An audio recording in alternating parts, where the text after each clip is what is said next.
Voilà, en direct sur la page Facebook de Cité 21, ce salon dédié aux collectivités territoriales de la Côte d'Or, 18e salon, donc un salon très important pour justement cette rencontre entre les collectivités et les partenaires de ce salon. Et on reçoit encore nos amis d'EDF avec Rémi Combernou et Pascal Laude. Alors justement, on va parler d'hydrogène, comme on le disait hors antenne. En deux mots, c'est quoi l'hydrogène ? Alors bonsoir à tous. Alors l'hydrogène, pour faire simple, on utilise une énergie primaire, si possible décarbonée ou verte. Et par électrolyse, on va séparer la molécule d'H2O. D'un côté, on va prendre l'oxygène et on va utiliser les molécules d'H pour faire de l'hydrogène. Et cet hydrogène a une capacité de stockage qui est importante et à différentes pressions, parce qu'on peut le monter à 30 bars, 200 bars, 450 bars, voire 700 bars. Et l'autre particularité, c'est un stockage qu'on appelle de longue durée. D'accord, ça veut dire qu'on le garde plutôt longtemps. Il est assez stable. Une fois qu'il est stocké à 200 bars, 400 bars, il reste assez stable. Et on peut l'utiliser 4 mois, 6 mois, 8 mois après. Par contre, il se transporte difficilement, sauf dans un véhicule, lorsqu'il est utilisé après par un véhicule dit électrique, mais qui utilise une pile à combustible, où on va retransformer cet hydrogène en électricité pour alimenter des véhicules électriques, voilà, par exemple. Et c'est ça, donc on transforme cet hydrogène du coup en énergie électrique. Tout à fait. Donc on produit cet hydrogène, on le stocke dans des stations de fabrication. Après, on remplit les réservoirs de bus, de camions, de voitures à différentes pressions. Et après, ça sert à faire fonctionner une pile à combustible. Et ça veut dire que EDF va développer cette énergie ? Alors, comme l'a rappelé Pascal, pour faire de l'hydrogène, il faut déjà de l'électricité. Ouais. Donc, on imagine que ça nous intéresse. Deuxièmement, il faut de l'électricité décarbonée, soit d'origine renouvelable, mais le nucléaire est également une électricité totalement décarbonée. Voilà, donc cette forme d'énergie est tout naturellement un des objectifs d'EDF, mais pas partout. Alors, expliquez-moi, pas partout. Nous avons deux cibles, l'industrie et les transports lourds. Est-ce que vous savez qu'aujourd'hui, 1% des gaz à effet de serre sont émis par la production d'hydrogène aujourd'hui, qui est utilisée par les industriels, la pétrochimie, etc. Oui. 1% des gaz à effet de serre.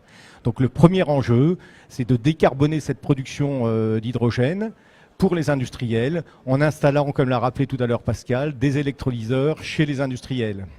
Le deuxième axe très fort, et on pourra revenir dessus, c'est nous ce qu'on appelle tout ce qui est transport lourd. Donc transport lourd, ce sont les trains, les bus, les bennes à ordures, les bateaux.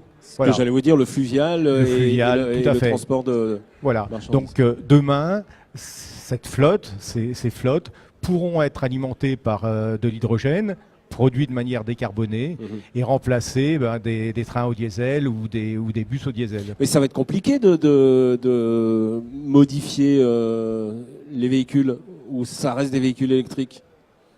Non, mais ça reste des véhicules à moteur électrique qui fonctionnent avec un réservoir à l'hydrogène. Voilà, on peut stocker de l'hydrogène et qui permet, via une pile à combustible, à transformer cet hydrogène en électricité pour faire fonctionner le moteur. Alors justement, et vous allez équiper des industries, enfin c'est le souhait. Comment vous allez avoir ce partenariat avec les industries ? Alors on avait deux enjeux, comme l'a rappelé Rémi, c'était de décarboner les deux principaux secteurs carbonés, donc l'industrie et la mobilité. Et notre premier axe de travail, parce qu'on s'est lancé dans l'hydrogène il n'y a pas si longtemps que ça, c'est au mois de mai. Ça faisait suite au plan solaire qu'avait annoncé le président Jean-Bernard Lévy. Et puis l'hydrogène, puisqu'il faut de l'électricité verte, que ce soit photovoltaïque ou éolienne, ce sont des énergies intermittentes. Et l'hydrogène permet de stocker ces énergies intermittentes. Comme c'est le stockage longue durée, on peut le réutiliser après. Donc c'était un enjeu aussi pour nous. Donc les deux principaux enjeux, décarboner l'industrie et la mobilité lourde. Et notre premier axe de travail, qui correspond aussi à l'appel à projet de l'ADEME, suite aux décisions de Nicolas Hulot, c'est de travailler dans un premier temps sur la mobilité lourde. D'accord, c'est la première priorité. La première priorité, et puis quand on voit les appels à projets de toutes les collectivités, ça tourne des appels à projets autour de mise en place de stations, soit pour des bennes à ordures, soit pour des bus comme à Auxerre récemment, ou soit pour des flottes captives de véhicules. Et les collectivités sont assez demandeurs justement de...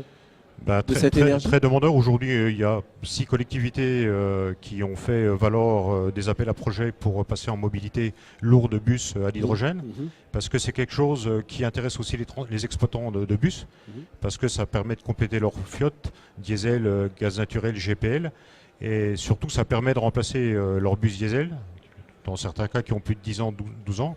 Et dans la région, il y a eu un appel d'offres lancé au mois de mai, pour une station de production d'hydrogène par électrolyse à Auxerre. C'est difficile de monter une station justement à hydrogène? Alors le processus de fabrication de l'hydrogène par électrolyse, il est maîtrisé parce que ça fait des années et des années, plusieurs décennies qu'on fait de l'hydrogène par électrolyse. Ce qui est difficile aujourd'hui, c'est que les transporteurs s'approprient ces flottes hydrogène, de trouver déjà des fabricants, parce qu'il y a Safra avant nous, les d'autres, mais les délais sont relativement longs. Ce sont des prix qui, à date, comme toute innovation, sont relativement élevés. Cher, ouais. Voilà, malgré des aides, les aides européennes ou des aides des régions, le prix reste encore élevé. Mais bon, l'écart est de plus en plus faible. Et puis après, il faut travailler avec eux parce que l'hydrogène, en fonction de la pression à laquelle on va travailler, on a des temps de charge qui sont plus importants qu'un bus au gasoil. Un bus au gasoil, on peut faire une charge en 4-5 minutes. Un bus à l'hydrogène, en fonction de la charge et des pressions sur lesquelles on va travailler, le plein, il peut varier entre 8 et 12 minutes. Ah oui. Donc du coup, ça modifie complètement l'exploitation d'un opérateur de bus. Donc c'est ces choses-là qu'il faut regarder avec eux, quoi. Rémi, vous pensez que c'est... une des énergies, une capacité nouvelle de nouvelles énergies, l'hydrogène? Est-ce qu'il faut... Qu'est-ce que vous en pensez? Clairement, l'hydrogène va faire partie du paysage dans les années à venir. Aujourd'hui, il y a encore un frein en termes de, par exemple, sur les bus, l'offre est encore insuffisante. La compétitivité sur un certain nombre d'éléments de la chaîne n'est pas encore au rendez-vous, mais bien entendu, l'hydrogène va faire partie des énergies de demain. Et nous, au niveau du groupe EDF, l'hydrogène, c'est pour la fabriquer, il faut de l'électricité. On s'est rapproché du premier fabricant d'électrolyseurs en Europe, McPhy. Ouais. On a pris 22% de participation, 22% et on a investi 16 millions d'euros. Voilà. Parce qu'on croit à cette technologie. Et puis après, on a toutes en interne les équipes pour garantir la performance de ces stations d'électrolyse et fournir aux transporteurs un prix compétitif du kilogramme d'hydrogène. Finalement, il n'y a pas qu'une seule solution d'énergie, c'est la multitude de solutions qui va être valable pour l'avenir. Oui, il y a une multitude et puis après, chacun, en fonction de ses besoins, choisira la solution la mieux adaptée. Ouais. Et on parle souvent de mix énergétique et même dans la mobilité demain, il y aura un mix énergétique possible, comme dans l'industrie, il y aura un mix énergétique aussi possible. Et là, justement, EDF pourra être,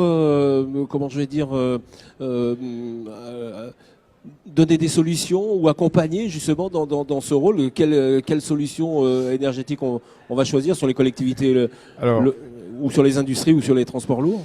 Alors très clairement, très prochainement, on va créer une structure, ou une filiale qui sera dédiée à l'hydrogène. On aura la capacité aussi à accompagner les projets et à investir nous-mêmes. Voilà. Ah oui. Complètement. Accompagner et investir. Oui. Et on aura la capacité à garantir demain un prix du kilo d'hydrogène fabriqué avec de l'électricité décarbonée, compétitif. Ça va prendre un petit peu de temps, mais l'hydrogène sera au rendez-vous dans les prochaines années. En fait, on va se positionner sur toute la chaîne de valeur, conception, installation, exploitation, maintenance et investissement, pour vendre après de l'hydrogène au kilo en fonction des besoins. Voilà. Et dernier élément, une fois qu'une station est créée, à partir d'un besoin, des bus, des bennes à ordures, en fait, ce qui risque de se passer, c'est qu'on va créer d'autres utilisateurs. Voilà. Et d'autres utilisateurs, c'est des flottes captives, des transporteurs routiers, voire demain des particuliers, ou des flottes de collectivités. Quand je dis flotte, c'est pas toute la flotte d'une collectivité, mais c'est quelques véhicules. Voilà. À partir d'une station créée, on va ça va se déployer complètement. Donc beaucoup d'innovation chez EDF, bravo en tout cas. Merci d'être venu quelques instants ici sur le plateau pour parler d'hydrogène. Effectivement, c'est un sacré chantier, comme on dirait. Merci beaucoup. Vous pouvez voir évidemment et revoir cette interview sur la page Facebook Cité 21. Puis on se retrouve dans quelques instants avec d'autres invités autour de cette table. Merci messieurs.